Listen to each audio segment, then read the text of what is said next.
ഇന്ത്യയുടെ കറുത്തമുത്ത് പത്മശ്രീ IM വിജയേട്ടൻ്റെ പേരിൽ ഈയിടെ ഉദ്ഘാടനം കഴിക്കപ്പെട്ട തൃശ്ശൂരിലെ ലാലൂരിലെ സ്പോർട്സ് കോംപ്ലക്സിലാണ് നമ്മളിപ്പോൾ ഇരിക്കുന്നത്.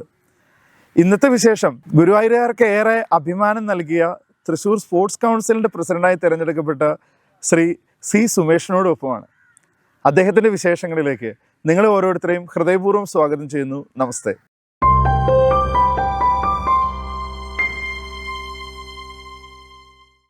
സുമേഷേട്ട, വലിയ അഭിനന്ദനങ്ങൾ. Thank you. തൃശ്ശൂർ ജില്ലയുടെ സ്പോർട്സ് കൗൺസിലിൻ്റെ പ്രസിഡൻ്റാണ്.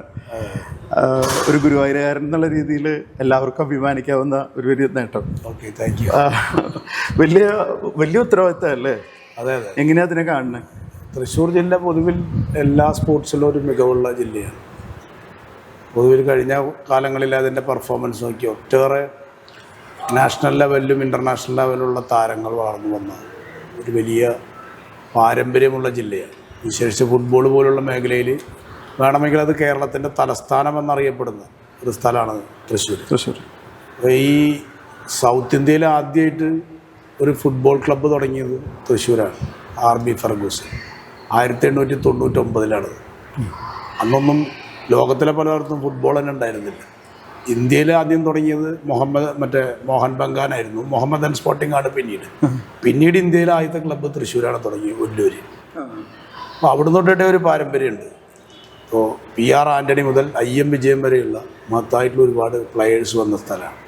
അത്ലറ്റിക്സിലും അതുപോലെ ഒരുപാട് മഹാന്മാരായിട്ടുള്ള ഒളിമ്പ്യൻ രാമേന്ദ്രൻ, അതുപോലുള്ള ഒരുപാട് പ്രഗത്ഭരായിട്ടുള്ള ചെസ് ഒളിമ്പ്യൻ അനിൽകുമാർ, ഇവരൊക്കെ തൃശ്ശൂർ ജില്ലയുടെ ഒരു സംഭാവനയാണ്. ഇപ്പോഴും ആ മികവ് പുലർത്തുക. പല മേഖലകളിലും തൃശ്ശൂർ ഒന്നാം സ്ഥാനത്താണ്. ഈ വർഷത്തെ ഫുട്ബോളിൽ 5 മേഖലകളിൽ തൃശ്ശൂർ ഒന്നാം സ്ഥാനം ചാമ്പ്യൻഷിപ്പ് നേടുന്ന സ്ഥിതിയുണ്ടായി. അപ്പോൾ ബോക്സിങ്ങിൽ വലിയ പേരെടുത്ത ജില്ല.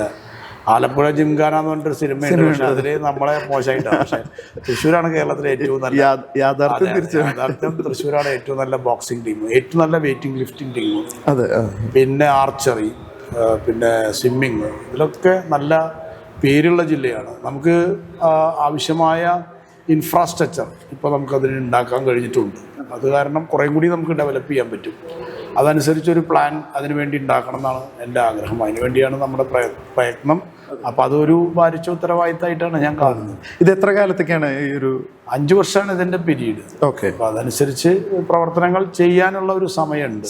അതെ. നമുക്കിവിടെ എന്താ വെച്ചാൽ ഇപ്പോൾ നേരത്തെ വേണ്ടത്ര ഇൻഫ്രാസ്ട്രക്ചറൊന്നും ഇതിനു വേണ്ടി ഉണ്ടായിരുന്നില്ല. ഇപ്പോൾ IM വിജയൻ്റെ പേരിലുള്ള ഒരു മഹത്തായ ഒരു സ്റ്റേഡിയം ഇപ്പോൾ ഇവിടെ വരികയാണ്. നമ്മളിപ്പോൾ ഇരിക്കുന്ന ഈ സ്റ്റേഡിയം എന്ന് പറഞ്ഞാൽ ഒരുപക്ഷെ കേരളത്തിലെ ഏറ്റവും വലിയ ഇൻഡോർ സ്റ്റേഡിയമാണ് എന്ന് വേണമെങ്കിൽ പറയാം. Rajiv Gandhi international stadium, indoor stadium കലൂരിലുള്ളത് പോലെ തന്നെ അതിനേക്കാൾ വലുതാണെന്ന് എനിക്ക് തോന്നുന്നു ഏറ്റവും വലിയ സ്റ്റേഡിയം. അതിനോടൊപ്പം ഒരു ഫുട്ബോൾ സ്റ്റേഡിയം വിജയന്റെ പേരിലുള്ളത്. അത്യാവശ്യം സൗകര്യങ്ങളുണ്ട്. തൊട്ടപ്പുറത്ത് ഒരു ടെന്നീസ് കോർട്ട് ഉണ്ട്. അതിൻ്റെ അപ്പുറത്ത് നമുക്ക് പരിശീലനം നേടാൻ പറ്റുന്ന ഒരു സ്വിമ്മിംഗ് പൂൾ ഉണ്ട്. ഇനിയിപ്പോൾ ഇതിന്റെ ഭാഗമായിട്ട് നമ്മളൊരു ഹോക്കി ടർഫ് ഗ്രൗണ്ട്, അത് ഇതുവരെയ്ക്കും തൃശ്ശൂരിലില്ല. ഹോക്കി വളരെ കേരളത്തിൽ തന്നെ വളരെ അപൂർവം. ഹോക്കി ടർഫ് വേണ്ടത്ര കേരളത്തിലില്ല. അതുകൊണ്ട് ഹോക്കിന് നമ്മൾ വളരെ പിന്നിലാണ്. അപ്പോൾ ഇൻഫ്രാസ്ട്രക്ചർ വലിയ രീതിയിൽ വർദ്ധിക്കുന്ന ഒരു സാഹചര്യം ഉണ്ടാകുക. ഇപ്പോൾ സംസ്ഥാന ഗവൺമെൻറ് തന്നെ അതിനാവശ്യമായ സൗകര്യങ്ങൾ ഏർപ്പെടുന്നു. അതിൻ്റെ ഭാഗമായിട്ടാണ് ഇപ്പോൾ ഇതിവിടെ വന്നിട്ടുള്ളത്. ഏതാണ്ട് 26ഓളം പുതിയ ട്രാക്ക് ഇന്ന് തൃശ്ശൂർ സിന്തറ്റിക് ട്രാക്ക് പുതുതായിട്ട് കേരളത്തിൽ തുടങ്ങിയിട്ടുണ്ട്. അതിൽ 2 തൃശ്ശൂരാണ്. ഒന്ന് ഇരിങ്ങാലക്കുടയും ഒന്ന് കുന്നംകുളത്തും. നാട്ടികയിൽ ഒരു 200 മീറ്റർ ചെറിയ ട്രാക്കും ഉണ്ട്. അപ്പോൾ 3 ഇതൊന്നും നേരത്തെ ഉണ്ടായിരുന്നില്ല സിന്തറ്റിക് ട്രാക്ക്. അത് ഇപ്പോൾ തൃശ്ശൂരിൽ ലഭിക്കുകയാണ്. അപ്പോൾ ഈ മേഖലയിലൊക്കെ എല്ലാ മേഖലയിലും നമുക്ക് മുന്നോട്ട് പോകാൻ കഴിയുന്ന ഇൻഫ്രാസ്ട്രക്ചർ സൗകര്യങ്ങൾ പൂർണ്ണതയിലെത്തിയെന്നല്ല, ഒരു ബേസിക് നിലവാരത്തിൽ ഇപ്പോൾ ഇന്ന് അതിനാവശ്യമായ അടിത്തറ ഇന്ന് വന്നിട്ടുണ്ട്. ഇനിയിപ്പോൾ നമ്മൾ ആലോചിക്കുന്നത് ഇതിന് ഇൻഫ്രാസ്ട്രക്ചർ ഇനിയും വേണം. അതിപ്പോൾ പൊതു പണം മാത്രം ഉപയോഗിച്ചാൽ ഇൻഫ്രാസ്ട്രക്ചർ ഉണ്ടാക്കാൻ പറ്റില്ല. ഇപ്പോൾ സ്പോർട്സ് കൗൺസിൽ മുൻകൈ എടുത്ത് സ്വകാര്യ മേഖലയുടെ കൂടി സഹായത്തോട് കൂടിയിട്ടുള്ള ചില പ്രൊജക്റ്റുകൾ ആലോചിക്കുകയാണ്. ഞങ്ങൾ ആലോചിച്ചിട്ടുള്ളത് ഈ തെരഞ്ഞെടുപ്പ് കഴിഞ്ഞാൽ, ഇപ്പോൾ എല്ലാവരും തെരഞ്ഞെടുപ്പിൻ്റെ ചൂടിലാണല്ലോ, അത് കഴിഞ്ഞൊരു സ്പോർട്സ് സമിറ്റ് തൃശ്ശൂരിൽ വിളിക്കണം എന്നാണ്. വിളിച്ചു തരണം. ഇൻവെസ്റ്റേഴ്സ് ഉണ്ടാവും, പരിശീലകരുണ്ടാവും, താരങ്ങളുണ്ടാവും, പഴയകാല അതിലെ പ്രതാപകാലത്ത് അവരതിലുണ്ടാവും. ഇതിൽ സംഭാവന ചെയ്യാൻ വരുന്ന ബിസിനസ്മാൻമാരുണ്ടാവും, ഇൻ്റലക്ച്വൽസ് ഉണ്ടാവും. അവരൊക്കെ വിളിച്ചു ചേർത്തുകൊണ്ട് ഒരു സമ്മിറ്റ് നടത്തി. ആ സമ്മിറ്റിൽ ഒരു വിഷൻ, ഒരു 5 കൊല്ലത്തെ ഒരു വിഷൻ ഉണ്ടാക്കി. 5-10 കൊല്ലത്തേക്ക് എങ്ങനെയാണ് തൃശ്ശൂരിൽ സ്പോർട്സ് നമുക്ക് ഡെവലപ്പ് ചെയ്യാൻ പറ്റും, നമ്മുടെ ഒരു സാധ്യതകൾ കണ്ടെത്തുക എന്നുള്ള. അതെ, അതിനാവശ്യമായ എങ്ങനെ പൊതുപണവും സ്വകാര്യ പണവും ഒക്കെ എങ്ങനെ ഉപയോഗിക്കാം, അതെ, അതോടൊപ്പം തന്നെ എങ്ങനെ നമുക്ക് ഇന്റർനാഷണൽ സ്റ്റാൻഡേർഡിലുള്ള പരിശീലകരെ കൊണ്ടുവരാം, സാങ്കേതിക മികവുകൾ എങ്ങനെ നമുക്ക് കൊണ്ടുവരാൻ വേണ്ടി പറ്റും, അതൊക്കെ ആലോചിക്കാനാണ് ആ സമ്മിറ്റ് നടത്താൻ ഉദ്ദേശിക്കുന്നത്. സക്സസ് ആവുമെന്നാണ് ഞാൻ പ്രതീക്ഷിക്കുന്നത്. ഇവിടെ ധാരാളം കോർപ്പറേറ്റ് സംവിധാനങ്ങളൊക്കെ അത്യാവശ്യം തൃശ്ശൂരിനുണ്ട്. പല മേഖലകളിലും CSR ഫണ്ടൊക്കെ കൊടുക്കുന്ന ഒരുപാട്. പക്ഷെ അതൊന്നും വേണ്ടത്ര ഇന്ന് ഇഫക്റ്റീവായിട്ട് നമുക്കിതിലേക്ക് കൊണ്ടുവരാൻ സ്പോർട്സിൽ ഇന്ന് അത് ഉപയോഗിക്കുന്നില്ല. ഇപ്പം നമ്മുടെ പ്രാദേശിക ഗവൺമെൻറ്റുകൾ തന്നെ വേണ്ടത്ര സ്പോർട്സ് ശ്രദ്ധിക്കുന്നില്ല. ഇപ്പം ഞാൻ പരിശോധിച്ചപ്പോൾ നമ്മുടെ തൃശ്ശൂർ ജില്ലയിലെ സ്പോർട്സിന് വേണ്ടി മാറ്റിവെക്കേണ്ട ഒരു മേഖല എന്ന നിലയിൽ ആ സർവീസ് സെക്ടറിൽ അത്യാവശ്യം പണം വകയിരുത്തുന്നുണ്ടെങ്കിലും അത് സ്പോർട്സിന് വേണ്ടിയല്ല ചിലവാക്കുന്നത്. അതിൽ വെറും 2% മാത്രമാണ്. മൊത്തം പദ്ധതി വിഹിതത്തിൻ്റെ 2% മാത്രമാണ് സ്പോർട്സിന് വേണ്ടി പഞ്ചായത്തുകളും തദ്ദേശ സ്വയംഭരണ സ്ഥാപനങ്ങളൊക്കെ മാറ്റിവെക്കുന്നത്. എന്ന് പറഞ്ഞാൽ അങ്ങനെ വരുമ്പോൾ അതിൽ 2-3 സ്പോർട്സ് മാത്രമല്ല, 2-3 ഇപ്പോൾ വീടിൻ്റെ അറ്റകുറ്റപ്പണി അങ്ങനെയുള്ള അതിനൊക്കെ കൂടുതൽ പൈസ ചിലവാക്കും. അതിന് ഇത്തരം മേഖലകളെ അവഗണിക്കുന്നു എന്നുള്ള പ്രശ്നമുണ്ട്. അപ്പോൾ അതുകൂടി പരിഹരിക്കാൻ ഈ പഞ്ചായത്ത്, പുതിയ തിരഞ്ഞെടുക്കപ്പെടുന്ന പഞ്ചായത്ത് പ്രസിഡന്റുമാർ, ഭരണാധികാരികൾ അവരെയൊക്കെ വിളിച്ചു ചേർത്ത് എങ്ങനെ കൂടുതൽ ഇൻവെസ്റ്റ്മെന്റ് മേഖലയിലേക്ക് പദ്ധതി വിഹിതത്തിൽ ഒരു സ്പോർട്സ് എന്ന് പറഞ്ഞാൽ മനുഷ്യന്റെ ജീവിതത്തിൽ ഏറ്റവും പ്രധാനപ്പെട്ട മേഖലയാണ്. സാംസ്കാരിക മേഖല പോലെ തന്നെ കലാ മേഖല പോലെ തന്നെ വളരെ പ്രാധാന്യമുള്ളതാണ്, പ്രത്യേകിച്ച് ഈ കാലഘട്ടത്തിൽ. അപ്പോൾ ആ പണം എങ്ങനെ ഈ മേഖലയ്ക്ക് ശരിയായ രീതിയിൽ, ഇപ്പോൾ ഒരു പ്ലാനിങ് ഇല്ല, ഒരു കൃത്യമായ പ്ലാനിങ്ങോട് കൂടി എങ്ങനെ നമുക്ക് ചിലവാക്കാൻ പറ്റും. അപ്പോഴാണ് റൂറൽ ഏരിയയിലൊക്കെ നമുക്ക് കുറെ കൂടി സ്പോർട്സിന്റെ ഡെവലപ്മെന്റിന് സഹായിക്കാൻ പറ്റും. ഇതിപ്പോൾ ടൗൺ കേന്ദ്രീകൃതമായിട്ടാണ് കൂടുതൽ ഇൻഫ്രാസ്ട്രക്ചർ വന്നത്. നമുക്ക് റൂറൽ ഏരിയയിൽ എങ്ങനെ ഇത്തരം ഇൻഫ്രാസ്ട്രക്ചർ കൊണ്ടുവരാൻ പറ്റും, അതിനെ സംബന്ധിച്ചാണ് നമ്മളിപ്പോൾ ആലോചിച്ചുകൊണ്ട്. ഇപ്പോൾ ഇതിനേക്കാളും ഇപ്പം നമ്മുടെ തൃശ്ശൂർ ജില്ല എടുത്തു നോക്കുകയാണെങ്കിലും കുറേ കൂടി സൗകര്യങ്ങളുണ്ട്. ഇത്രയൊന്നും സൗകര്യങ്ങളില്ലാത്ത പല രാജ്യങ്ങൾ, പല സ്ഥലങ്ങളിൽ നിന്നും സ്പോർട്സ് അത്രയും മാത്രം ഹൃദയത്തിലേറ്റിയിട്ടുള്ള പ്രത്യേകിച്ച് കുട്ടികളും യുവജനങ്ങളൊക്കെ, അങ്ങനെയുള്ള ഒരു സംസ്കാരം നമ്മുടെ കേരളത്തിൽ അല്ലെങ്കിൽ ഉണ്ടാവാതെ പോകുന്നുണ്ടോ? ഉണ്ട് അല്ലേ? അങ്ങനത്തെ ഒരു സംസ്കാരം, ഈ സ്പോർട്സ് സംസ്കാരം എന്ന് പറഞ്ഞാൽ നമ്മൾ ചിലപ്പോൾ മറ്റു രാജ്യങ്ങളെ പണ്ട് പഠിക്കേണ്ടതാണ്. അപ്പം നമ്മളൊരു കല്യാണത്തിന് വേണമെങ്കിൽ എല്ലാവരും കൂടി കുടുംബസമേതം പോകും, ഒരു സിനിമ കാണാൻ നമ്മൾ കുടുംബസമേതം പോകും, ഒരു ടൂറിന് നമ്മൾ കുടുംബസമേതം പോകും, മറ്റു പല ആവശ്യങ്ങൾക്ക് ഹോട്ടലിൽ ഭക്ഷണം കഴിക്കാൻ, അങ്ങനെ എല്ലാ കാര്യങ്ങളും. പക്ഷേ ഒരു ഫുട്ബോൾ മാച്ച്, ഒരു ക്രിക്കറ്റ് മാച്ച്, ഒരു ടെന്നീസ് മാച്ച്, ഇതൊന്നും കാണാൻ നമ്മൾ ആരും കുടുംബസമേതം പോകാറില്ല. അതൊരു പ്രശ്നം എന്താ വെച്ചാൽ നമ്മുടെ ഒരു കൾച്ചറിൻ്റെ പ്രശ്നമാണ്. ഒരു 10-20 കൊല്ലം മുമ്പ്, ഇപ്പം അങ്ങനെയല്ല, ഇപ്പം അത് മാറ്റം വന്നിട്ടുണ്ട്. നമ്മുടെ കുട്ടികൾ സ്പോർട്സ്, ഇപ്പോൾ ഞങ്ങളുടെയൊക്കെ ചെറുപ്പത്തിൽ സ്പോർട്സ് രംഗത്ത് ഞാൻ സ്പോർട്സിലൊക്കെ ഉണ്ടായിരുന്നു. അത്യാവശ്യം ക്രിക്കറ്റ് അത്യാവശ്യം ജില്ലകളിലൊക്കെ ഞാൻ കളിച്ചിട്ടുണ്ട്. പിന്നെ ഫുട്ബോൾ ഞാൻ ഗോൾ കീപ്പറായിരുന്നു മറ്റേ കോളേജ് ടീമിൻ്റെയൊക്കെ അത്യാവശ്യം. ഇപ്പം ഞാൻ D ലൈസൻസ് എടുത്തു, കോച്ചിങ് ആരംഭിച്ചു. അപ്പോൾ എനിക്ക് എൻ്റെ ഒരു പഴയകാല അനുഭവമുണ്ട്. നമ്മളെയൊന്നും ആരും പ്രോത്സാഹിപ്പിക്കാനുണ്ടായിരുന്നില്ല. അന്ന് നമ്മൾ പോയി കളിക്കുന്നതും എവിടെയാണ് കളിക്കുന്നതെന്നൊന്നും വീട്ടുകാർക്ക് അറിയ പോലുമില്ല. അപ്പോൾ അതിനാവശ്യമായിട്ടുള്ള ഒരു ഭൗതിക സാഹചര്യമൊക്കെ ഉണ്ടാക്കി തരാൻ അവർക്ക് ഒരിക്കലും താല്പര്യമില്ല. നീ അതൊക്കെ ഉപേക്ഷിച്ചപ്പോൾ പഠിക്കാൻ നോക്കും, വല്ലതും നോക്കുന്നുള്ള നിലയിലുള്ള ഒരു പഠനത്തെ ബാധിക്കുന്നുള്ള ഇത് ഒരിക്കലും ഒരു പ്രൊഫഷണലായിട്ട് ആരും കണ്ടിരുന്നില്ല. ഡോക്ടർ ആവുക, എഞ്ചിനീയർ ആവുക. ഇന്നതല്ല, ഇന്ന് ഇതൊരു പ്രൊഫഷനാണ്. ഇപ്പം എനിക്കറിയാം, ഈ ഗവൺമെൻറ് ഇപ്പോൾ 963 പേർക്ക് സംസ്ഥാന സർവീസിൽ ഇന്ന് ജോലി കിട്ടി. ഇപ്പോൾ ഫുട്ബോളിൽ അത്യാവശ്യം ഇപ്പോൾ സൂപ്പർ ലീഗ് കേരള കളിച്ചാൽ തന്നെ അത്യാവശ്യം ഒരു 5-10 ലക്ഷം രൂപ കിട്ടാൻ ഒരു ബുദ്ധിമുട്ടുമില്ല. അപ്പോൾ ഒരു വർഷത്തിൽ അവൻ്റെ ഒരു വർഷത്തെ കാര്യങ്ങളൊക്കെ നടന്നു പോകാൻ മതി. മാത്രമല്ല ISL പോയ 3 കോടി 4 കോടി രൂപയ്ക്കാണ് പ്ലേയേഴ്സിന് നൽകുന്നത്. അപ്പോൾ അതൊരു പ്രൊഫഷനാണ്. ഒരു 5-10 കൊല്ലം അവൻ്റെ നല്ല ആരോഗ്യമുള്ള സമയത്ത് അവനത് പ്രൊഫഷനായി സ്വീകരിച്ചാൽ അവൻ്റെ ജീവിതകാലം മുഴുവൻ അവന് ജീവിക്കാൻ കഴിയുന്ന, അല്ലെങ്കിൽ സമ്പാദിക്കാവുന്ന തന്നെ ഒരു മേഖലയായിട്ട് സ്പോർട്സ് പലതരങ്ങളും മാറിയിട്ടുണ്ട്. ഹോക്കി ആയാലും, ടെന്നീസ് ആയാലും, ഫുട്ബോൾ ആയാലും, അതിൽ എല്ലാ മേഖലയിലും നല്ല ഇപ്പോൾ പ്രൊഫഷണൽ ടച്ച് ഇന്ന് ഇന്ത്യ രാജ്യത്തും വന്നു തുടങ്ങിയിട്ടുണ്ട് കുറേയൊക്കെ.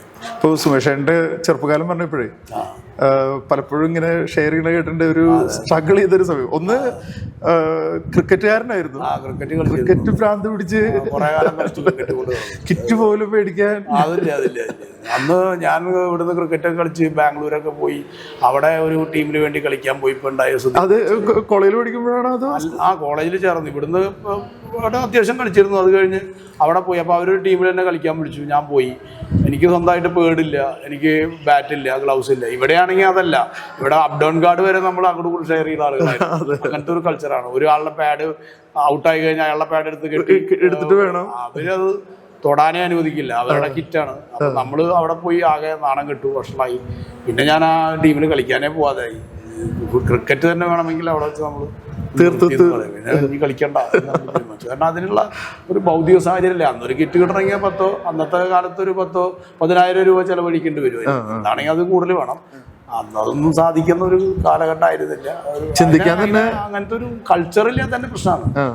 വീട്ടിലെ സാമ്പത്തിക സ്ഥിതി മാത്രമല്ല, അങ്ങനത്തെ വീട്ടുകാർക്ക് അത് കണ്ടെത്തി ചെയ്യുക എന്നുള്ളത് അവർക്കൊന്നും തോന്നില്ല എന്നുള്ളതാണ് പ്രശ്നം.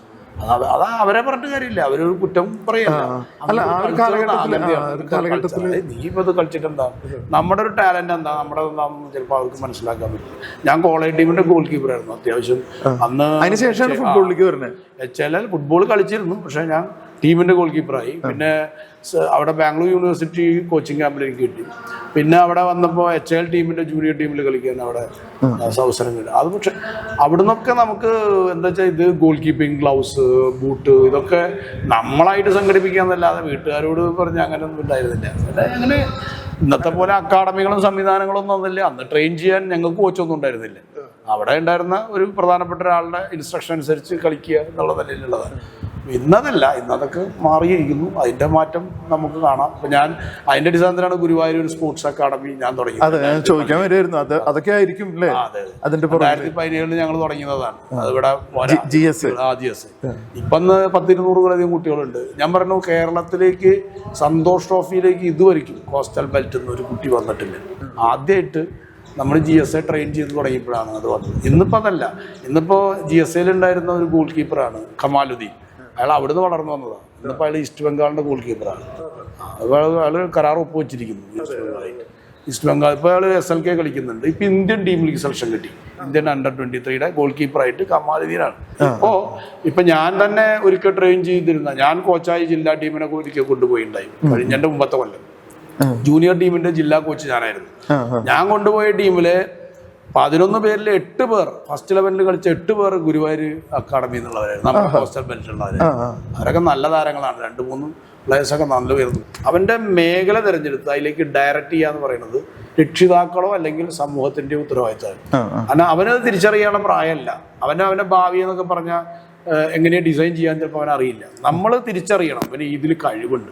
അവൻ ചിത്രം വരയ്ക്കുന്നവനാണ്, അല്ലെങ്കിൽ അവൻ ഫുട്ബോൾ കളിക്കുന്നവനാണ്, കഴിവുകൾ കണ്ടെത്തി അതിലേക്ക് ഡയറക്റ്റ് ചെയ്യുക എന്നുള്ളതാണ്. അത് ഇപ്പം ചില വിദേശ രാജ്യങ്ങളിലൊക്കെ നല്ല നിലയിൽ നടക്കുന്നുണ്ട്. ഇവിടെ ചെയ്യണം എന്നുള്ളതാണ്. സുമേഷ് ചേട്ടൻ്റെ ഒരു കാർക്കശ്യമായിട്ടുള്ള, ഞാൻ കൃഷ്ണാസേട്ടനോടും ചോദിച്ചൊരു കാര്യമാണ്, ഒരു കമ്മ്യൂണിസ്റ്റുകാരൻ്റെ ഒരു കാർക്കശ്യത്തെ പറ്റിയിട്ടൊക്കെ ഞാൻ ചോദിച്ചിട്ടുണ്ടായിരുന്നു. അതൊക്കെ പലപ്പോഴും ചിലപ്പോൾ ഇതിനൊക്കെ ഉപകാരപ്പെടില്ലേ? ഒരു സ്വല്പം ഒരു ദേഷ്യം സ്പോർട്സിലൊക്കെ വേറെ രീതിയാണ്. രാഷ്ട്രീയത്തിൽ സ്പോർട്സിനെ നമ്മൾ ബന്ധപ്പെടുത്താറില്ല. സ്പോർട്സിലിപ്പോൾ പലരും, ഞാൻ അവരെ പൊളിറ്റിക്സ് ഒന്നും നോക്കാറില്ല. എന്താണ് അവരെ പെർഫോമൻസ് അല്ല ഞാൻ ചോദിക്കുന്നത്. ആ ഒരു സുമേഷന്റെ ഒരു ബേസിക് നേച്ചർ ഉണ്ടല്ലോ. അല്ല, നമ്മളെ നിർണയിച്ചത് നമുക്കൊരു ആശയമുള്ളതുകൊണ്ടാണ്. അതുകൊണ്ട് നമുക്ക് എന്താ വെച്ചാൽ സത്യസന്ധമായിട്ട് ശരിയായ രീതിയിൽ നമ്മൾ ഏതാണോ ചുമതലപ്പെടുത്തിയത്, അല്ലെങ്കിൽ നമ്മൾ ചെയ്യേണ്ട ഒരു മേഖല ഇതാണ്. എനിക്ക് പൊതുവിൽ മറ്റു മേഖലയോടൊന്നും അങ്ങനെ താല്പര്യമുള്ള ഒരാളല്ല. എനിക്ക് സ്പോർട്സിനോട് താല്പര്യമുള്ള കാരണമാണ് ഞാൻ ഈ മേഖല. എനിക്കിപ്പോൾ ഞാൻ സ്പോർട്സ് കൗൺസിൽ പ്രസിഡന്റ് ആവണമെന്ന് ആഗ്രഹിച്ച ആളൊന്നുമല്ല. പിന്നെ എന്താ വെച്ചാൽ ഇങ്ങനെ ഒരു ചുമതല ഏറ്റെടുക്കാൻ പറഞ്ഞു. ഞാനൊരു അക്കാഡമി തുടങ്ങിയത് എൻ്റെ ഒരു പ്ലഷറിന് വേണ്ടിയാണ്. ഞങ്ങളുടെ കുറച്ച് കൂട്ടുകാരും കൂടിയിട്ടാണ് ഞങ്ങൾ ചെയ്തത്. അതിപ്പോൾ ഒന്ന് വളർന്നു എന്നുള്ളതാണ്. ജില്ലാ ഫുട്ബോൾ അസോസിയേഷന്റെ പ്രസിഡന്റാണ്, KFAയുടെ എക്സിക്യൂട്ടീവ് മെമ്പറാണ്. ഞാനതൊന്നും ആവണമെന്ന് ആഗ്രഹിച്ചതല്ല. പിന്നെ അതൊക്കെ നമ്മൾ ആവേണ്ടി വരികയാണ്. പിന്നെ സ്പോർട്സ് കൗൺസിലിൽ വന്നു, അതിനാവേണ്ടി വരികയാണ്. അപ്പോൾ ഞാൻ ആയിന്ന് മാത്രം. ആവുമ്പോൾ എനിക്ക് ഒരു സന്തോഷമുള്ള മേഖലയായതുകൊണ്ട് എനിക്കത് ചെയ്യുമ്പോൾ എനിക്കൊരു മനസ്സുകൊണ്ടല്ലോ അതുണ്ട്. പിന്നെ സത്യസന്ധമായിട്ട് ചെയ്യാൻ പറ്റും എന്നുള്ളത് ഞാൻ നിൽക്കുന്ന ആശയവും അതിൻ്റെ ഒരു അടിത്തറയിൽ നിന്നുകൊണ്ടാണ് എനിക്കത് സത്യസന്ധമായിട്ട് ചെയ്യാൻ പറ്റുന്നത്. അത് തർക്കമൊന്നുമില്ല. ഞാനൊരു ഒരു സോഷ്യലിസ്റ്റ് കമ്മ്യൂണിസ്റ്റ് ആശയങ്ങളിൽ അധിഷ്ഠിതമായി നിൽക്കുന്ന ആളായതുകൊണ്ട് എനിക്ക് ഒരു പക്ഷേ വളരെ പ്രതിബദ്ധതയോടുകൂടി ഒരു സോഷ്യൽ കമ്മിറ്റിയോട് കൂടി അത് ചെയ്യാൻ പറ്റുന്നു എന്നുള്ളതൊരു വസ്തുതയാണ്. തർക്കമൊന്നുമില്ല. എന്നെ നിർണ്ണയിക്കുന്ന ആശയം എന്നെ നന്നായി സഹായിച്ചിട്ടുണ്ട്. ഈ നമ്മൾ പറയാറ് പലപ്പോഴും മറ്റ് പല മേഖലകളെയും പറ്റി പറയുന്ന പോലെ തന്നെ ഇതൊരു ചക്രക്കൂടാണ്. ഒരുപാട് ഒരുപാട് സാമ്പത്തികമായിട്ടും ഇപ്പൊ ഈ സത്യസന്ധത പ്രശ്നമുണ്ട് ഈ മേഖലയിലേക്ക് വരുമ്പോ. സുബേഷേട്ടൻ വരുമ്പോ ബാക്കിയുള്ളവർക്കും ഇതിന്റെ എനിക്കറിയാം ഇപ്പൊ ഇതിന്റെ ട്രഡീഷണലി കുറെ കാര്യങ്ങൾ നടന്നു വരുന്ന ഒരു രീതിയുണ്ട്. ഇത് ഒരു ശരിയാണ് നേരത്തെ പറഞ്ഞതുപോലെ, കാരണം ഇത് ആരും ശ്രദ്ധിക്കില്ലല്ലോ, എന്തും നടന്ന ആർക്കും അറിയില്ല. ഇതിലെ പരിശീലകരായാലും ഇതിലെ അഡ്മിനിസ്ട്രേഷൻ സംവിധാനമായാലും ഒക്കെ എന്താ വെച്ചാൽ ഇതിന് എന്തെങ്കിലും കിട്ടുമോ, അതിന് മാറ്റാൻ പറ്റുമോ, സാർത്ഥത നല്ലുള്ള ഒരു മേഖലയാണ്.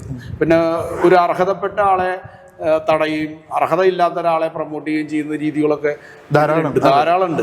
നമ്മൾ അതിനെ കുറച്ച് ഫൈറ്റിംഗ് നടത്തേണ്ടി വരും. ഇപ്പൊ സ്പോർട്സ് കൗൺസിലിൽ തന്നെ ചില കുറവുകൾ കഴിഞ്ഞ കാലങ്ങളിൽ ഉണ്ടായിട്ടുണ്ട്, കുറെ ട്രഡീഷണൽ ആയിട്ട് രീതികളുണ്ട്. അപ്പൊ ഞങ്ങളതൊക്കെ മാറ്റാനുള്ള പരിശ്രമം നടത്തുന്നുണ്ട്. കാരണം പരമാവധി സുതാര്യമായിട്ട് ഒരു സ്പോർട്സ്മാൻ അവസരം കിട്ടാവുന്ന രീതിയിൽ അതിന്റെ ഇൻഫ്രാസ്ട്രക്ചർ ഡെവലപ്മെന്റ് അങ്ങനെ ചെയ്യാൻ പറ്റും. ഇതിന് നീക്കി വെച്ച പണം അത് ദുരുപയോഗം ചെയ്യാനല്ല, കറക്റ്റായിട്ട് ആ കാര്യത്തിന് കൃത്യതയോടുകൂടി അർഹതപ്പെട്ട ആളുകളിലേക്ക് എത്താനും സമൂഹത്തിന്റെ നന്മയ്ക്ക് വേണ്ടി ഉപയോഗിക്കാനും കഴിയാവുന്ന രീതി നമുക്ക് ചെയ്യാൻ പറ്റുന്നതിന്റെ മാക്സിമം ചെയ്യാം. ഒന്നുമില്ല. ഇങ്ങനെ തിരിച്ച് ഇപ്പൊ നമ്മൾ ഇരിക്കുന്നത് തൃശ്ശൂരാണ്. അതെ, ഇവിടുന്ന് ഒരു 30 കിലോമീറ്റർ പോയി നമ്മുടെ സ്വന്തം നാട്. കാരണം എന്താ വെച്ചാൽ എന്നും നേരത്തെ ഞാൻ തൃശ്ശൂർ കേന്ദ്രീകരിച്ച് പ്രവർത്തിച്ചിരുന്നു. ഇപ്പോഴും തൃശ്ശൂർ ഒക്കെ ബന്ധപ്പെട്ടിട്ടൊക്കെ ചില സംഘടനകളുടെ ചുമതലയൊക്കെ വഹിക്കുന്നതുകൊണ്ട് തൃശ്ശൂർ ഇപ്പം എനിക്ക് നമ്മുടെ നാട്ടിൽ നിന്ന് കിഴക്കാണേലേക്ക് വരുന്ന പോലെയൊക്കെ ചിലപ്പോൾ തോന്നാറുള്ളൂ. തൃശ്ശൂർ വന്നോണ്ട് പോവാ. അല്ല, ഞാനിങ്ങനെ സുരേഷോട് സംസാരിക്കുമ്പോൾ എനിക്ക് തോന്നുന്നു ഇത് ഗുരുവായൂരൊക്കെ വിട്ടുപോയി. കാരണം ചിന്തകളിൽ ഗുരുവായൂർ വരുന്നില്ല. ഗുരുവായൂർ വിട്ടു ഒരു ജോലി എടുക്കുമ്പോൾ ഒരു സ്ഥലം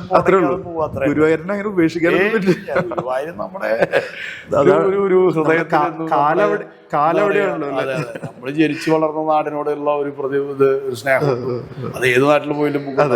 അല്ല, ഈവൻ പാർട്ടിയുടെ ഉത്തരവാദിത്തം ഇപ്പൊ ജില്ലാ കമ്മിറ്റി അത് ഇപ്പോഴും അവിടെ ഗുരുവായൂരിലെ സംഘടനാ രംഗത്തും കാര്യങ്ങളിലൊക്കെ നിരന്തരം ഇടപെടുകയാണ്. അതൊന്നും ഇനിയിപ്പോ എത്ര വലിയ നേതാവായാലും നമ്മളൊന്നും അത് വിട്ടിട്ടുള്ള കളിയില്ല.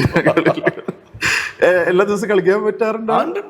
അത് ഞാൻ ഒഴിവാക്കാറില്ല. എങ്ങനെ അതിന്റെ ഒരു കാര്യം കാലത്ത് നേരത്തെ എണീക്കും, പിന്നെ റെഡിയായി ആദ്യം എങ്ങനെ ഒരു ദിനചര്യ കാലത്ത് എപ്പോഴും കാലത്തൊരു എനിക്ക് തോന്നുന്നത് ഇത് മറ്റുള്ളവർക്ക് ഒരു പ്രചോദനമാവട്ടെ 6 മണിയാകുമ്പോഴേക്കും ഞാൻ എണീറ്റ് റെഡിയായി എന്റെ പ്രാഥമിക കർമ്മങ്ങളൊക്കെ നിർവഹിച്ച് അവിടുന്ന് ഞാൻ ഗ്രൗണ്ടിലേക്ക് വരും. നമ്മുടെ ആദ്യം ഞാൻ ചാവക്കാടായിരുന്നു. ഇപ്പൊ ഞങ്ങള് സീസണിലാണ് കളിക്കുന്നത്. എന്റെ കുറെ കൂട്ടുകാരുണ്ട്, അവരാണ് ഞങ്ങള് കളിക്കുക. അവരൊക്കെ നല്ല പ്ലേയേഴ്സ് ആണ്. അവരൊക്കെ എന്നേക്കാൾ വളരെ ചെറുപ്പമാണ്. ചെറിയ കുട്ടികളുണ്ട്, എന്റെ മക്കളാവാളം പ്രായമുള്ളവരുണ്ട്. എന്റെ മകനും എന്റെ കൂടെ കളിക്കാറുണ്ട്. അവൻ നന്നായി കളിക്കുന്ന ഫുട്ബോൾ. ഞങ്ങളൊക്കെ നന്നായി നല്ല ഒരു 1.5 മണിക്കൂർ നല്ല ഫുട്ബോൾ ഞങ്ങൾ കളിക്കാറുണ്ട്. പറഞ്ഞാൽ അത്യാവശ്യം സെവൻസോ അല്ലെങ്കിൽ ഇതൊക്കെ നല്ല വാശിയിലുള്ള മത്സരമാണ്. അവിടെ ഇടയ്ക്ക് അങ്ങോട്ടും ഇങ്ങോട്ടൊക്കെ നല്ല ബഹളം ഉണ്ടാവും, സ്റ്റണ്ട് ഉണ്ടാവും, ചിലപ്പോ കളിയുടെ പരിക്കും ഇതൊക്കെ വരാറുണ്ട്. ചിലപ്പോ തല്ല് വരെ ഉണ്ടാവാറുണ്ട്. അതായത് ആ സ്പിരിറ്റാണ്. ദിവസം കളിക്കും, എല്ലാ ദിവസവും കളിക്കും. ദിവസങ്ങളിൽ അതെ വളരെ അപൂർവം ദിവസങ്ങൾ മാത്രമാണ് നമ്മൾ ഒരു എന്റെ പ്രായത്തിനനുസരിച്ച് എനിക്കിപ്പോ 51 വയസ്സായി. അപ്പൊ ഈ പ്രായത്തിനനുസരിച്ച് 51 വയസ്സായിട്ടുള്ളൂ. അതെ, അപ്പൊ ഒരു റെസ്റ്റ് വേണം തോന്നിയാ ആ ഒരു ദിവസമൊക്കെ ചിലപ്പോൾ റെസ്റ്റ് എടുക്കും. എന്നാലും ഞാൻ ഒഴിവാക്കാറില്ല. ഇപ്പൊ വല്ലോടത്തേക്കും 5 ദിവസം 6 ദിവസമൊക്കെ വല്ല പുറത്തൊക്കെ കൊണ്ടുവന്നാലും ഞാൻ എന്റെ ബൂട്ടും ഷൂ ഒക്കെ ആയിട്ടാണ് പോവുക. അവിടെ ഒരു ദിവസമൊക്കെ കഴിഞ്ഞാൽ എനിക്ക് പിന്നെ പറ്റില്ല. ഞാനൊന്ന് ഇനിയിപ്പോ കളിക്കാൻ പറ്റിയില്ലെങ്കിൽ ഓടാൻ പോകും, എക്സസൈസ് ചെയ്യാറുണ്ട്. അങ്ങനെ മെയിൻറ്റെയിൻ ചെയ്ത് പോകും. നമ്മളൊന്നും അത്ര നല്ല ആരോഗ്യമുള്ള ആളല്ല. ഈ പറഞ്ഞ പോലെ ഇതൊക്കെ ചെയ്യുന്നതുകൊണ്ടാണ് ഈ ആരോഗ്യം നിലനിർത്തി പോകുന്നത്. അല്ല, ഞാൻ ചോദിക്കാൻ കാരണം വെച്ചാൽ കാരണം ഇതിന്റെ കൂടെ രാഷ്ട്രീയ പ്രവർത്തനം കൂടി ഉണ്ടായതുകൊണ്ട് തീർച്ചയായിട്ടും വൈകുന്നേരം ഒരു 12 മണി കഴിയാതെ ചിലപ്പോൾ എത്ര നേരം വൈകി കാണുന്നാലും നേരത്തെ എണീറ്റ് പ്രശ്നമില്ല. അതൊന്നും പ്രശ്നമില്ല. അതൊരു 10-35 കൊല്ലമൊക്കെ ആയിട്ട് അങ്ങനെ പോവാണ്. 1992. അല്ല, ഈ ക്രിക്കറ്റിൽ നിന്ന് എങ്ങനെയാണ് ഫുട്ബോളിലേക്ക് വളരെ കോൺസെൻട്രേറ്റ് ചെയ്തിട്ട്? ഫുട്ബോളിനോട് എനിക്ക് ഏറ്റവും നല്ല സ്നേഹം ഉണ്ടായിരുന്നു. ക്രിക്കറ്റ് അതൊന്നുമല്ല. ഇതൊന്നൊക്കെ എന്താ വെച്ചാൽ അന്ന് നമ്മുടെ നാട്ടിലെ ഫുട്ബോൾ 1983 നമ്മള് റിലയൻസ് കപ്പ് എടുത്തപ്പോൾ പ്രൊഡൻഷ്യൽ കപ്പ് കപിൽ ദേവിന്റെ നേതൃത്വത്തിൽ എടുത്തപ്പോഴാണല്ലോ ക്രിക്കറ്റ് ഭൂമി ഇത് വന്നു. 86 ഒക്കെ ആകുമ്പോഴേക്കും ക്രിക്കറ്റിലൊരു നല്ലൊരു ടീമായി നമ്മൾ മാറി. അപ്പൊ 87 വേൾഡ് കപ്പ് നടന്നു ഇന്ത്യയിലായിരുന്നു, അന്നത്തെ റിലയൻസ് കപ്പ്. ആ കപ്പ് നടക്കുമ്പോൾ ക്രിക്കറ്റ് ഇങ്ങനെ അതിന്റെ ഏറ്റവും ഒരു മൂർധന്യയിൽ നിൽക്കണതാണ്. എല്ലാ ഗ്രാമങ്ങളിലും ആ 1983 സിനിമയൊക്കെ ഞങ്ങളുടെയൊക്കെ ഒരു നൊസ്റ്റാൾജിയ. ഞങ്ങളുടെ അതിലല്ല ഞങ്ങളുടെ ജീവിതത്തിലുണ്ട് ആ കഥാപാത്രം. അതാണ് ആ സിനിമ ഇത്രയും ഹിറ്റ് ആവാൻ കാരണം. ഞങ്ങളുടെയൊക്കെ ജീവിതത്തിൽ നോക്കി ആ കഥാപാത്രത്തിലെ കുറെ ഭാഗങ്ങളൊക്കെ അതിലുണ്ട്. അതുങ്ങൾ പാടത്തും മുതൽ ക്രിക്കറ്റ് കളിക്കണു, മുന്നോട്ട് വരുന്നു, എന്നും കാലത്ത് പോയിട്ട് വൈകുന്നേരം വരെ ക്രിക്കറ്റ്. അപ്പൊ ആ ഒരു ക്രിക്കറ്റ് ജ്വരം കൊണ്ട് ക്രിക്കറ്റ് കളിക്കാൻ പോയതാണ്. അന്നത്തെ ഒരു ഭൗതിക സാഹചര്യം അല്ലാണ്ട് ക്രിക്കറ്റിന് ഫുട്ബോൾ ചിലപ്പോ ഒന്ന് വേണമെങ്കിൽ ആ സമയത്ത് ഒന്ന് ഒന്ന് താഴോട്ട് ഇരുന്ന് വന്നു. ഫുട്ബോൾ ഉണ്ടായിരുന്നു, കളിക്കാറുണ്ട്, അതിൻ്റെ ഇതൊക്കെ പോകാറുണ്ട്. അന്നും മാച്ച് ടൂർണമെന്റുകളൊക്കെ നമ്മുടെ ഒരുപക്ഷെ തൃശ്ശൂരിലും ഗുരുവായൂരിലും നമ്മുടെ നാട്ടിലെ പരിസര പ്രദേശങ്ങളിലൊക്കെ സെവൻസ് ടൂർണമെന്റ് പോലും ആ ഘട്ടത്തിൽ ഒന്ന് അതിന് പകരം ക്രിക്കറ്റ് ടൂർണമെന്റുകൾ കൂടി. എല്ലാ മുക്കിലും മൂലയിലും ക്രിക്കറ്റ്, ചെറിയ ചെറിയ ക്രിക്കറ്റ് ടൂർണമെന്റ്. അപ്പൊ അതിന്റെ ഒരൊപ്പം ഓളത്തിൽ പോയി മാത്രം. അത് പിന്നെ നല്ല സ്കൂൾ ടീമിലും അവിടെ ഇവിടെയൊക്കെ കളിച്ചു, അങ്ങനെ നല്ല നിലയിൽ മുന്നോട്ട് പോയി എന്ന് മാത്രമേ ഉള്ളൂ. പിന്നെ അത് കഴിഞ്ഞ് പിന്നെ വീണ്ടും ദൃശ്യ എന്ന് പറഞ്ഞ ക്ലബ്ബ് ഉണ്ടായിരുന്നു. അവിടെ അജയേട്ടനും രാമേട്ടനും അവരൊക്കെ ഞങ്ങൾക്ക് കോച്ചിങ് തരും സ്കൂളിൽ പഠിക്കുന്നത്. അവരൊക്കെയാണ് ആ പടിയ ചേട്ടനൊക്കെയാണ് ഞങ്ങൾ ക്രിക്കറ്റ് ബേസിക്കലി ബാറ്റൊക്കെ തന്നു. ഞങ്ങൾ അവിടെ ആ പറമ്പിൽ കളിക്കുമ്പോൾ ബാറ്റൊക്കെ ഉണ്ട്. ആ ബാറ്റൊക്കെ ആദ്യം തരികയല്ലേ, ഞങ്ങൾ വീട്ടിൽ നിന്നൊന്നും വാങ്ങിയായിരുന്നില്ല. അവരൊക്കെ സംഭാവന, അവരൊക്കെയാണ് നമ്മളെ ദൃശ്യയിലെ കുറെ ആളുകളൊക്കെയാണ് ഞങ്ങൾ ക്രിക്കറ്റ് പഠിപ്പിച്ചത്, ക്രിക്കറ്റായിട്ട് ബന്ധപ്പെടുത്തിയത്. ഗുരുവായൂരിലെ നമ്മളെ നല്ല പ്ലേയേഴ്സ് ഉണ്ടായിരുന്നു ഗുരുവായൂരിൽ. നമ്മൾ അത്യാവശ്യം ഒരു പേരെടുത്ത പ്ലേയേഴ്സ് നമ്മുടെ കൂടെ കളിച്ച അജിയൊക്കെ അത് സ്റ്റേറ്റും നാഷണലൊക്കെ കളിച്ച ആളായിരുന്നു. മോശമില്ലാത്ത ടീമൊക്കെ. കുടുംബത്തെ പറ്റി ഇങ്ങനെ ഭാര്യ ജോലി ചെയ്യുന്നുണ്ട്, അതുകൊണ്ടാണ് നടന്നു പോകുന്ന കാര്യങ്ങളൊക്കെ. ഒരു സെക്രട്ടറിയാണ് ബാങ്കിലെ കൊണ്ടൂര്. മക്കളെ ഒരാൾ പഠിക്കുന്നുണ്ട്, ഒരാളവിടെ മകള് അവളിപ്പോ കുസാറ്റിലെ സിവില് പഠിക്കുക. രണ്ടാമത്തവന് അവന് ഫുട്ബോളാണ് പ്രിയം. നല്ല പ്ലെയറാണ്, ഇപ്പൊ ജില്ലാ ടീമിൽ കളിച്ചിരുന്നു. നല്ല അവനൊരു ഫുട്ബോളൊക്കെ നന്നായി കളിക്കുന്നുണ്ട്. വലിയ പ്ലെയർ ഒന്നും പറഞ്ഞോടാ, നന്നായി കളിക്കും. അവനിപ്പോ അവിടെ +1 പഠിക്കുകയാണ് ചാവക്കാട് സ്കൂൾ. വേറെ അമ്മയുണ്ട്, പെങ്ങളുണ്ട് അവിടെ ബാംഗ്ലൂരാണ്, അവരവിടെ സെറ്റിലാണ്. നിങ്ങൾ 2 മക്കളാണ്? 2 മക്കളാണ്. പെങ്ങള് അവരുടെ മകളും ഹസ്ബൻഡും അവിടെയാണ്, അവരവിടെ ജോലി ചെയ്യുന്നു. ഞങ്ങളൊരു സന്തുഷ്ട ഫാമിലി. അമ്മാവനമ്മായി തൊട്ടപ്പുറത്ത് തന്നെ ഒരു കുടുംബമാണ് ഞങ്ങൾ. പിന്നെ വലിയൊരു കുടുംബമാണ് ചീരടത്ത് എന്ന് പറയുമ്പോൾ. എൻ്റെ അമ്മയുടെ ചേച്ചിമാരും ഇവരും മക്കളും ആ ഒരു പ്രദേശം ഒരു 10-12-14 കുടുംബമുണ്ട്. ഞങ്ങൾ വല്ല കല്യാണ പരിപാടിയൊക്കെ നിങ്ങൾ മാത്രം മതി. അതെ അതെ, ഞങ്ങള് ഒരു വാർഡാണ് ഞങ്ങള്. ആരാ പറഞ്ഞു വാർഡ് ഇലക്ഷൻ മത്സരിക്കാൻ വേഗം ജയിക്കും. കാരണം ഞങ്ങളുടെ വീട്ടിലുള്ള ഒരു 10-50-60 ഈ ഇലക്ഷനൊക്കെ പറ്റിട്ട് പറഞ്ഞപ്പോഴേ ഇതുവരെ മത്സരിച്ചിട്ടില്ല, വ്യക്തിപരമായിട്ട് താല്പര്യമില്ല. അങ്ങനെ എന്നുള്ള നിലയിൽ ഇപ്പൊ എന്നോട് മത്സരിക്കാനൊന്നും ഇതുവരെ പറഞ്ഞിട്ടില്ല. എനിക്കാണ് താല്പര്യം തോന്നിയിട്ടില്ല, മുമ്പില്ല. പാർലമെന്ററി രംഗത്ത് വരാനൊന്നും പൊതുവിൽ താല്പര്യമില്ല, ഇഷ്ടമൊന്നുമല്ല. അതില് കടിപിടി കൂടാനോ അതൊന്നുമില്ല. ഇപ്പൊ അങ്ങനെ ഒരു സാഹചര്യം ഇല്ല. ഇനി എന്തെങ്കിലും അങ്ങനെ സാഹചര്യം വരും, അത് അപ്പം നോക്കേണ്ട കാര്യം. അങ്ങനെ ഒരു താല്പര്യമില്ല, അതിന്റെ ആവശ്യമില്ല. ഇങ്ങനെ ഈ നമ്മുടെ ഗുരുവായൂരുമായിട്ട് ബന്ധപ്പെട്ടിപ്പോ നമ്മുടെ ചാവക്കാട് സ്കൂളിന്റെ ടർഫ് ഒക്കെ പണിതൊക്കെ ഇപ്പൊ അന്ന് ഉദയനായിട്ട് സംസാരിച്ചപ്പോൾ ഉദയൻ പറഞ്ഞ അതിന് കുറെ ന്യൂനതകളൊക്കെ പറഞ്ഞു. ഇങ്ങനെ അതിന് സൈഡിൽ കാണികൾക്കുള്ള സ്ഥലമില്ല, അത് ഉള്ള സ്ഥലത്തല്ലേ നമുക്ക് പണിയാൻ പറ്റുള്ളൂ. പക്ഷെ അതിന് സ്ഥലം 2,11,00,000 രൂപ ചെലവഴിച്ചിട്ടാണ് അത് പണിതത്. ഇന്നിപ്പോ നമ്മുടെ തൃശ്ശൂർ ജില്ലയിൽ ഫിഫ അംഗീകാരമുള്ള ഫിഫ ടെസ്റ്റ് കഴിഞ്ഞ 4 ലക്ഷം രൂപയാണ് ടെസ്റ്റിന്. ടെസ്റ്റ് കഴിഞ്ഞ അവരുടെ എല്ലാ ബേസിക് ആയിട്ടുള്ള ഇതും നിർവഹിച്ചൊരു സ്റ്റേഡിയം വേറെ ഇല്ല. ഇതിനൊന്നും ഫിഫ ടെസ്റ്റ് കഴിഞ്ഞിട്ടുണ്ടാവില്ല എന്ന് ഞാൻ വിചാരിക്കുന്നത്. അത് അപ്ലൈ ചെയ്തിട്ടുണ്ടാവും. നമ്മുടെ അവിടെ ഫിഫ ടെസ്റ്റ് കഴിഞ്ഞതാണ്, അത്രയും നല്ല സ്റ്റേഡിയം. അപ്പൊ അതിന് 160 കിട്ടുമായിരുന്നില്ല.